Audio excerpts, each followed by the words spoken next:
But hopefully a few of you out there who have sort of drunk the Kool-Aid in that direction can, hopefully what I say here can help you realize that you're being manipulated. And I'm going to show you how you're being manipulated as this program unfolds. One of the criticisms of me that has come up since last week that I didn't really notice was someone said that I was FaceTiming somebody for 9 hours from the time of the murder all the way till I got back to the hotel, because I was on Megyn Kelly's podcast a week or so after the murder. And I mentioned that I had the podcast, or I had the FaceTime on till I got back to the hotel.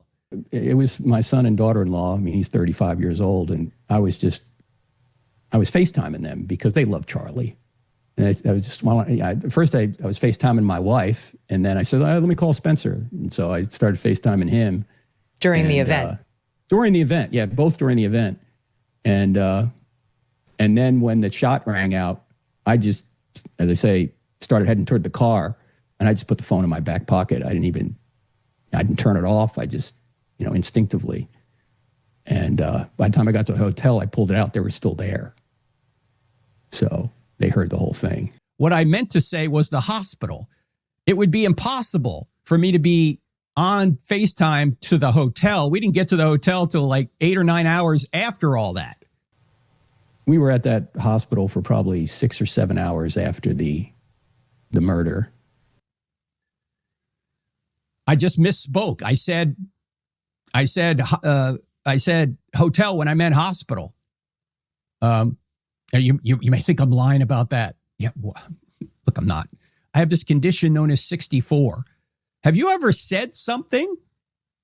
I've said it. I said stuff from the stage, and people after I get off the stage, they go, you said this? I go, no, I didn't mean to say that.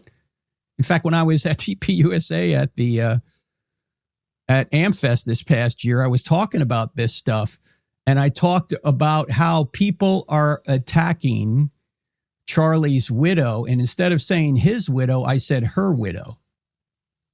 My wife, after I got down, said, you said her widow? I said, what? I didn't mean to say her widow. How did I say that? Man. You're no friend of Charlie if you're running down her widow. The older I get, the more I do that. The more I say things, I'm thinking something else, and I say the other thing. And look, if you don't want to believe me, that's fine. Don't. I'm just saying this happens, and it happened to me. There's no way I was on FaceTime for 9 hours.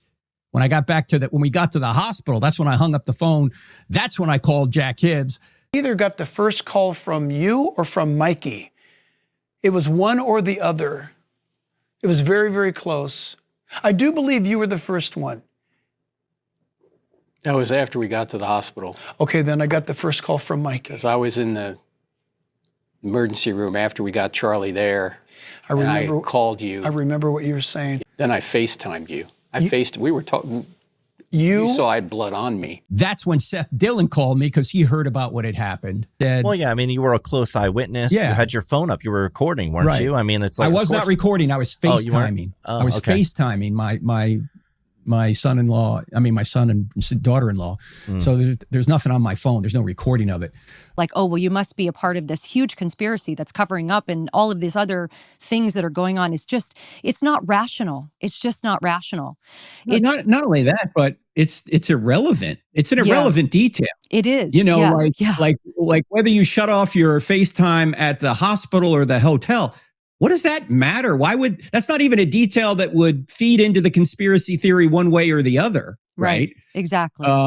It's just an excuse to magnify something and then cast suspicion on everything else. That's ultimately what that tactic is. And so that's a complete misunderstanding. My fault for saying hotel rather than hospital.